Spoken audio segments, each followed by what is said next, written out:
Hello students, welcome to Dishu Kataria classes. आज मैं आपके लिए 9th क्लास का कबीरदास जी के दोहे जिसमें सबद लेकर आई हूँ। आपने मेरी पहली वीडियो देखी होगी जिसमें मैंने आपको इसका ही पहला पार्ट साखिया आपको समझाया था। अब मैं आपके लिए सबद लेकर आई हूँ। सबसे पहले ये जानेंगे सबद होता क्या है। पहले मैंने आपको बताया था साखिया क्या होता है, अब मैं आपको बताऊंगी सबद क्या होता है। सबद संतों की अनुभूति सबद कहलाती है। कबीर की रचनाओं में सबद का बहुत अधिक प्रयोग हुआ है और उन्होंने इसका विभिन्न अर्थों में इसका प्रयोग किया है। सबद तुकांत है। इसके अंदर चौपाई से अधिक पंक्तियां हैं। ये देखिए, इसके अंदर 5 पंक्तियां हैं, तो ये चौपाई नहीं कहलाएगी, ये सबद कहलाएंगे। ठीक है, चलिए हम इसका अनुवाद देखते हैं। मोको कहाँ ढूंढे बंदे, मैं तो तेरे पास में, ना मैं देवल ना मस्जिद ना काबे कैलाश में, ना तो कोने क्रिया कर्म में, नहीं योग बैराग में, खोजी हो तो तुरते मिली हो पल भर की तलाश में, कहे कबीर सुनो भाई साधो सब श्वासों की श्वास में। प्रस्तुत पंक्तियों में कबीरदास जी क्या कह रहे हैं कि वो कह रहे हैं कि वो मनुष्य को एक संदेश दे रहे हैं कि मनुष्य ईश्वर को जगह जगह ढूंढता है। कहाँ कहाँ ढूंढता है? मंदिर में, मस्जिद में, जगह जगह जाकर मनुष्य ईश्वर को ढूंढने की तलाश में रहता है। तो कबीरदास जी क्या कह रहे हैं कि वो एक संदेश दे रहे हैं। वो क्या कह रहे हैं कि मनुष्य ईश्वर को मंदिर में, मस्जिद में, काबे कैलाश में और क्या कहते हैं योग बैराग से ढूंढते हैं। तो वो कह रहे हैं, ईश्वर कह रहे हैं कि हे मनुष्य, मैं तो तुम्हारे अंदर ही हूँ, यानी कि मैं हर जगह मौजूद हूँ। और वो कहते हैं कि मुझे मंदिर, मस्जिद, तमाम तीर्थ स्थानों, धर्मों में तुम लोग ढूंढते रहते हो, लेकिन असल में मैं हर वक्त तुम्हारे पास ही रहता हूँ। कबीरदास जी ने बताया है कि ईश्वर को पाने के लिए सैकड़ों क्रियाकर्म, मतलब कि हम लोग क्रियाकर्म करते हैं, पूजा पाठ करते हैं और तपस्या करते हैं। तो वो कह रहे हैं कि इन सब कठिन साधना करने की जरूरी नहीं है, कठिन साधना करना जरूरी नहीं है। वो कह रहे हैं कि अगर कोई भक्त उन्हें सच्ची श्रद्धा और विश्वास के साथ याद करेगा तो वो उसे एक पल में ही मिल जाएंगे। जैसे कि ढूंढे हो तो तुरते ही मिल जाए पल भर की तलाश में। अर्थात वो कह रहे हैं कि अगर सच्चे मन से, सच्ची श्रद्धा से, विश्वास के साथ वो ईश्वर को ढूंढेगा, ईश्वर को याद करेगा, तो वो उसे एक ही पल में मिल जाएंगे। तो इन पंक्तियों में ईश्वर मनुष्य कह रहे हैं कि हे मनुष्य, तुम मुझे बाहर मंदिर में, मस्जिद में कहाँ कहाँ ढूंढते फिर रहे हो, मैं तो तुम्हारे पास ही हूँ। अगर तुम्हारे मन में मेरे प्रति सच्ची श्रद्धा विश्वास है तो मैं हर वक्त तुम्हारे पास मौजूद हूँ, हर वक्त तुम्हारे अंदर ही विराजमान हूँ और तुम मुझे हर प्राणी की सांसों में महसूस कर सकोगे। लेकिन अगर तुम्हारे मन में सच्चाई और आस्था नहीं है तो मैं फिर तुम्हें मंदिर, मस्जिद और काबा, कैलाश जैसी पवित्र जगह पर भी नहीं मिल पाऊंगा। अगर मुझे पाना है तो खुद के अंतर मन में झांककर देखो, मैं तुम्हें वहीं पर ही मिलूंगा। जैसे कि इसमें लिखा है इस लाइन में, कहे कबीर सुनो भाई साधो सब श्वासों की श्वास में। तो क्या मतलब हुआ इसका कि वो कह रहे हैं कि अगर तुम मुझे ढूंढोगे, तो सच्चे मन से ढूंढोगे, तो मैं हर मनुष्य के अंदर हर जगह विराजमान हूँ, हर जगह महसूस करोगे तुम मुझे, हर प्राणी की सांसों में महसूस करोगे। लेकिन अगर तुम्हारे मन में सच्चाई नहीं है, आस्था नहीं है, तो मैं तुम्हें मंदिर, मस्जिद, काबा, कैलाश और विभिन्न प्रकार के क्रियाकर्मों के करने के बावजूद भी मैं तुम्हें नहीं मिल पाऊंगा। अगर तुम मुझे पाना चाहते हो तो खुद के अंतर मन में झांक कर देखो, मैं तुम्हें वहीं पर मिलूंगा। तो इसमें कहने का क्या मतलब है कि वो ईश्वर को, जो कबीरदास जी जो है वो ईश्वर की सर्वव्यापकता की ओर जो है वो उल्लेख कर रहे हैं।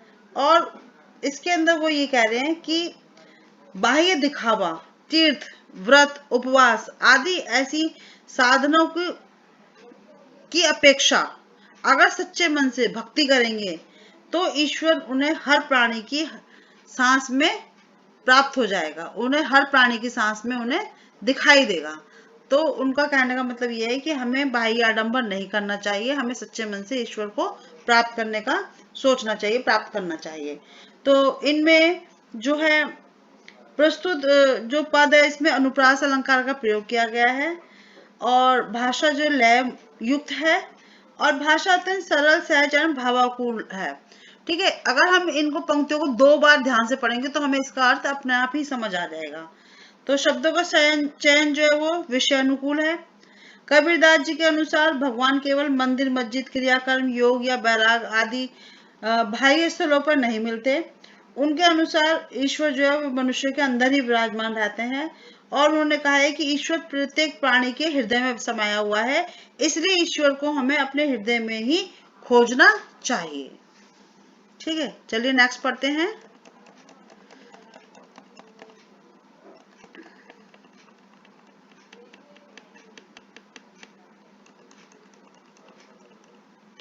संतो भाई आई ज्ञान की आंधी रे, भ्रम की टाटी सबे उड़ानी, माया रहे न बांधी, हिति चित के द्वे थूनी निरानी, मोह बलिंडा टूटा, तृष्णा छानी परी, घर ऊपरी, कुब्धि का भांडा फूटा, योग जुक्ति करी संतो बांधी, निर्चु चुवे न पानी, कूड़ कपाट काया का निकसया, हरि की गति जब जानी, आंधी पीछे जो जल बूठा, प्रेम हरि जन भीनो, कहे कबीर भान के प्रकटे उदित भया तम खीना। प्रस्तुत दोहे में कबीरदास जी क्या कह रहे हैं कि उन्होंने हमें ये बताया कि सांसारिक मोह माया, स्वार्थ, धन लिप्सा, तृष्णा, कुबुद्धि आदि बुराइयां मनुष्य में मौजूद होती हैं। ये हम सबको पता है कि ये सारी चीजें हमारे अंदर मौजूद हैं, लेकिन वो मनुष्य में तब तक मौजूद रहती हैं जब तक उसे आध्यात्मिक ज्ञान नहीं होता।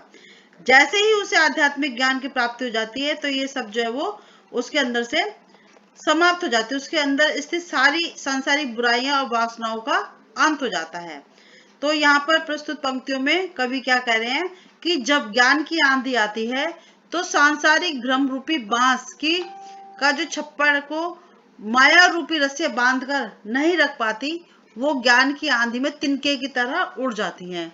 अर्थात जैसे कि इस लाइन में बताया है, संतो भाई आई ज्ञान की आंधी रे, मतलब वो कह रहे हैं कि ज्ञान की आंधी आई है और भ्रम की टाटी सभी उड़ानी, माया रहे न बांधी। अर्थात वो कह रहे हैं कि जब ज्ञान की आंधी आती है तो सांसारिक भ्रम रूपी बांस का जो छप्पर, एक झोपड़ी के ऊपर जो छप्पर होता है वो बांस का बना हुआ होता है, उसको माया के रूप में उन्होंने उससे तुलना की है। और जो भ्रम रूपी बांस की छप्पर को माया रूपी रस्सियां बांध कर नहीं रख पाती, माया रूपी रस्सियां उनको बांध कर नहीं रख पाती और वो ज्ञान की आंधी में तिनके की तरह उड़ जाती है। जब ज्ञान की आंधी आती है और सब कुछ वो उड़ा कर ले जाती है, तो वो कह रहे हैं कि तिनके की तरह उड़ाकर ले जाती। सांसारिक भ्रम की छत को सहारा देने वाले स्वार्थ और लालच रूपी खंबे में भी ज्ञान की आंधी में घिर जाते हैं। इस तरह सच्चा ज्ञान मोह रूपी सांसारिक बंधन को भी नष्ट कर देता है, उनका नाश कर देता है। एक एक करके सारे हट जाने की वजह से तृष्णा रूपी छत भी धरती पर आकर गिर गई और इसकी वजह से कुबुद्धि रूपी सारे बर्तन टूट गए हैं। तो इसके बाद वो कहते हैं कि साधु संतों ने अपनी योग साधना की कड़ी मेहनत से एक बहुत ही मजबूत छत का निर्माण किया, जिसमें से अज्ञान और सांसारिक मोह माया रूपी पानी की एक बूंद भी नहीं टपकती है। इस घर में मनुष्य के भटकने के लिए कोई राह नहीं है, यहाँ केवल आध्यात्म और प्रभु की भक्ति की ही एकमात्र राह है। तो इसमें आगे कवि क्या कह रहे हैं कि ज्ञान की आंधी के बाद ईश्वर के प्रेम का मधुर जल हर मनुष्य को भिगो देता है। जब मनुष्य को ज्ञान प्राप्त हो जाता है, उसके पश्चात जब आंधी के बाद जब बारिश होती है तो उसका जो मधुर जल है वो मनुष्य को भिगो देता है। बारिश में भीग जाते हैं, मनुष्य को भिगो देता है, अर्थात उसको वो ज्ञान में पूरा जो है भीग जाता है और उसके मन के सारे मैल धुल जाते हैं। फिर जब ज्ञान रूपी सूर्य का उदय होता है, जब हमें ज्ञान प्राप्त हो जाता है, सूर्य उदय होता है, तो हमारे अंदर स्थित सारे अज्ञान के अंधकार का अंत हो जाता है। तो इसके अंदर जो है कवि क्या कहना चाह रहे हैं कि जब मनुष्य को, वो कहते हैं कि कबीरदास ने ज्ञान व आंधी के को जो है रूपक के माध्यम से समझाने का प्रयास किया है, और वो कह रहे हैं कि जब व्यक्ति को ईश्वरीय ज्ञान प्राप्त हो जाता है, अर्थात उसको ज्ञान प्राप्त हो जाता है, तो उसकी माया अपने बंधन व भ्रम को नहीं जकड़ सकती, मतलब उसको बांध नहीं सकती।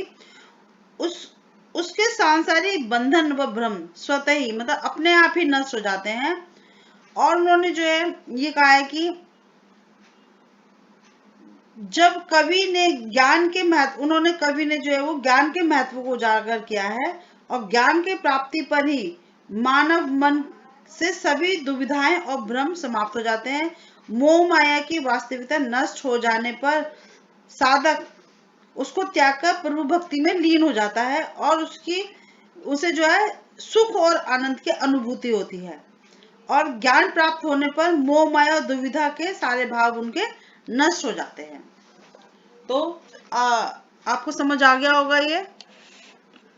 अगर आपको मेरी ये वीडियो अच्छी लगे तो आप इसको शेयर करें, जिससे कि और बच्चों को भी इसका लाभ हो, और इसको सब्सक्राइब करें। और अगर आपको कुछ और समझना है तो आप मुझे बताइए, मैं आपके लिए और वीडियो बनाऊंगी। मिलते हैं अगली वीडियो में। Bye bye.